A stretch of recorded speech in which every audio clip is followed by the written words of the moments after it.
Kthehemi në studio për vazhduar pjesën e dytë të intervistës me Medi Hoxha, antar i Kuvendit Komunal të Mitrovicës nga Partia Demokratike e Kosovës. Zotni Hoxha, përmendëm shumë çështje që janë lidhur me menaxhimin gati 3 vjeçar të Agim Batirit, por ai keni evidituar ju si Parti Demokratike dhe si qytetari i Mitrovicës ndonjë punë të mirë që ka bërë Agim Batiri gjatë kësaj kohe? Që ne kanë pa hajrin qytetarët. Realisht punë të mira mund t'i vlerësoj vetëm qytetari ose edhe tmetat e një ekzekutive, por ne mendojmë se përkundrazin Komuna Mitrovicë ka pas skandale të vazhdueshme, mos them ditore. Përmendëm më herët çështjen e ndriçimit publik, të cilën e kanë nënshkruar pa asnjë procedurë të prokurimit, ka punësuar disa familjar në Komunën Mitrovicës, ka lënë vitin e kaluar mbi 35 mësimdhënës pa paga për shkak të mbigarkimit të stafit të mësimdhënësve. Ky është një keq menaxhim i buxhetit të shtetit për shkak të futjes në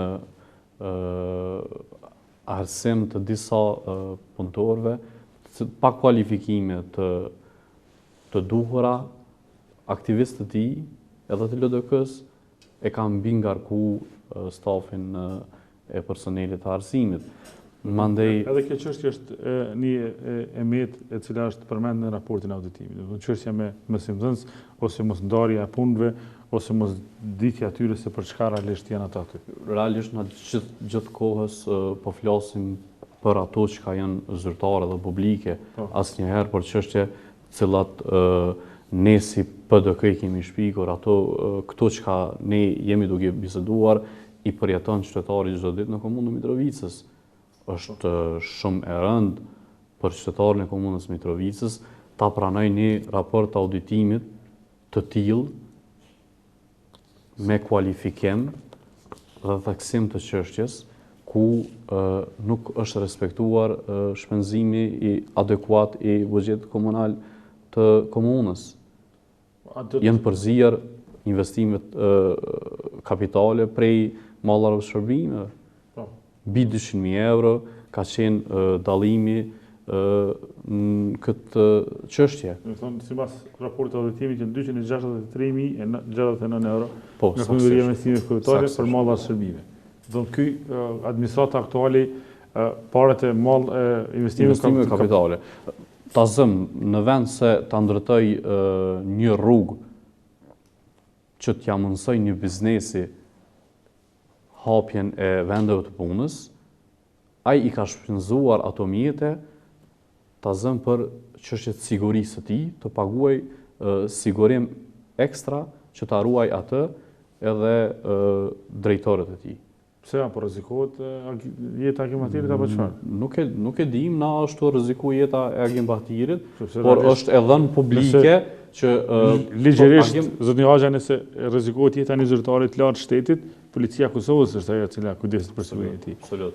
Edhe nuk ka rreziqe të tilla absolute. Por ai është e dhënë publike, ka shpenzuar mbi 90.000 euro për sigurinë e tij edhe të Komunës së Mitrovicës, të objektit edhe çështja siç është parkingu i automjeteve edhe qendra e shtëpisë shëndetit. Kur jemi tek çështja e sigurisë, ka pasur një kontratë cilën ai ka thënë se ka pasur vërejtje nga auditori i general që të shkpus kontratën, në këtë rast me organizatën e veteranëve të luftës dhe e ka shkputur kontratën. Tash çfarë realisht ka ndodhur? Do të thonë, nëse Agim Batiri ka marrë përgjegjësi për shkputjen e një kontratë, nëse auditori general ka thënë se nuk është në rregull, duhet marrë përgjegjësinë edhe për gjitha pikat të cilat sot ka evidentuar auditori general.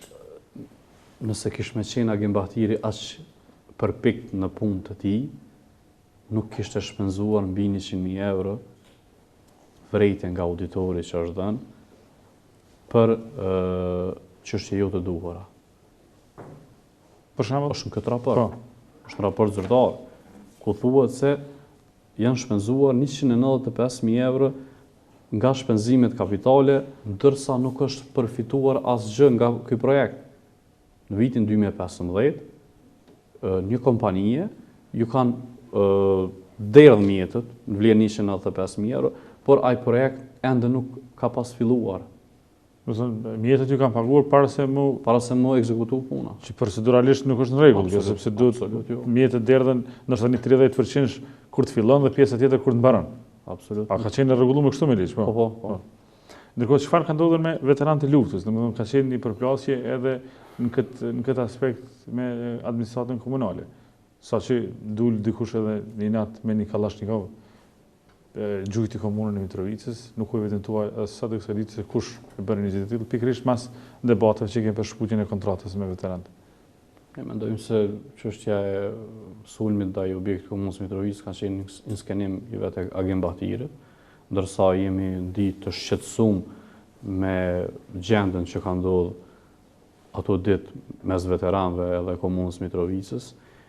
Ne si Parti Demokratike jemi ndi shpirtërisht të lënduar që Agenbatiri i ka largu nga puna 5 veteran, cilët e kanë mbajt familjet e tyre. Madje 2 prej tyre i kanë pas edhe kushtet e rënda ekonomike edhe shëndetësore. Njëri prej tyre e ka vajzën shumë smur, edhe jemi ndi shumë keq kur ka ndodhur ajo që i ka largu ai nga puna ata veteran.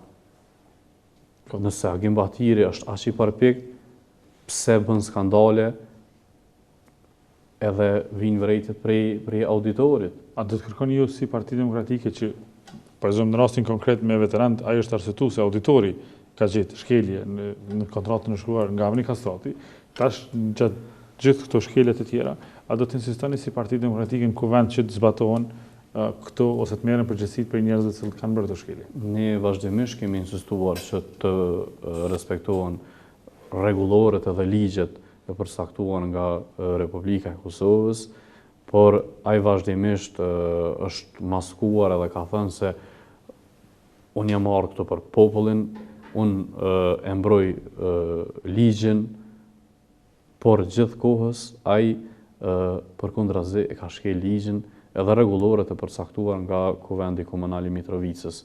Në rastin e veteranëve, nëse auditori ka dhënë vërejtje atë vit, pse nuk ka dhënë vërejtje viteve të kaluara? Gjitha këto janë pikpyetje të cilat vetë Agenbatiri ka. Po, ata punojnë aty që 5 vite. Pse auditori nuk ka dhënë vërejtje më herët? Po vetëm në vitin e fundit dhe rezultoi me shkputje të kontratës. Ndërkohë kur jemi te projektet kapitale të investimeve kapitale, të thonë rrugëve, ujit, kanalizimit, gjitha këto, sa ka bërë administrata komunale si mes asaj që ju keni vlerësuar si PTK? Realisht Agenbatiri ende nuk mundet të shkputet prej hijes së PDK-s. Kur them hijes së PDK-s, nënkuptoj që prej projekteve të cilat PDK-ja i ka fillu në kohën kur ka udhëheq në krye me Avni Kastratin. Agenbatiri mbi 60% të buxhetit për investime kapitale të vitit 2015 i ka shpenzuar në fshatin e tij Gushafs, përkatësisht në kryetari i komunës së Mitrovicës, zotëri Safet Kamberi, që është një herët edhe kryetari i degës së LDK-s për Mitrovicë, në fshatin Kqiq. Do të thotë 60% këtë investime kapitale janë investuar në 2 fshatra? 60% gjitha investime kapitale janë investuar në 2 fshatra, duke i lënë anash gjitha fshatra tjera, duke i lënë anash edhe shumë biznese, të cilat me një investim kapital ta zëm me një shtrim të rrugës, do t'ja mundsonte kushte më të mira për biznes. Dhe a keni evidentuar këtë vërejtje ju në mbledhjet e Kuvendit Komunal? E kemi evidentuar këtë mbledhje edhe në Kuvend. 60% në qytet Mitrovicës do të ishte shumë. Lërë më në 2 fshatra. E kemi evidentuar edhe në Kuvend Komunal, edhe në përmes komunikata për media, gjithë qytetarët janë njoftuar me këtë problematikë që ka ndodhur, por në komunën e Mitrovicës është krijuar një farë opinioni që çfarë do të thosh është për Agenbatirin është e vërtetë, ama mos u merrni me Agenbatirin, se Agenbatiri është i tillë, Agenbatiri gjithkohës gënjen, saqë ndoshta hera as gënjeshtën e vet nuk e njeh.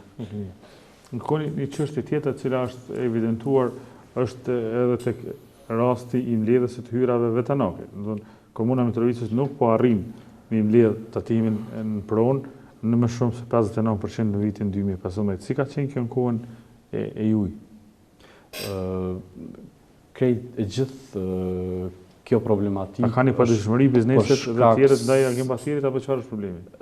Nuk mund parashikojmë në këtë drejtim, por mendojmë që gjithë kjo problematikë është si shkak që agimbatiri me përzgjedhjen e drejtorëve të tij gjithherë ka gabuar dhe ka marrë persona jo adekuat për pozitat e caktuara, edhe që nuk e njohin mirë problematikën e komunës së Mitrovicës, ta zëmë në këtë rast çështjen e të hyrave tanake, ku është dhënë edhe vërejtje prej auditorit gjeneral që nuk ka arrit as një tretën e atyre ta përmbush.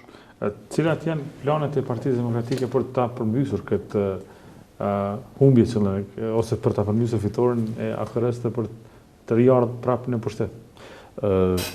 Realisht populli i komunës së Mitrovicës, të cilin agimbatiri vazhdimisht thotë se e dua shumë, ai do të jetë që do ta përmbys këtë pushtet, ai do të jetë i cili do ta ndryshojë qeverisjen komunale të Mitrovicës, një qeverisje komunale e cila vazhdimisht bën skandale, e cila vazhdimisht i ik premtimeve të tyre, të cilat janë dhënë në fushatë dhe pas fushatës, edhe merret me çështje të cilat as pak nuk i përkasin.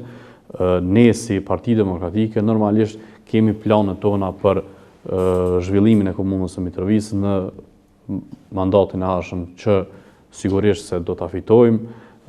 Planet tona janë që të rrisim investimet kapitale, të mundsojmë bizneseve zgjerimin e tyre, të krijojmë ambient të përshtatshëm hapjen e bizneseve të reja.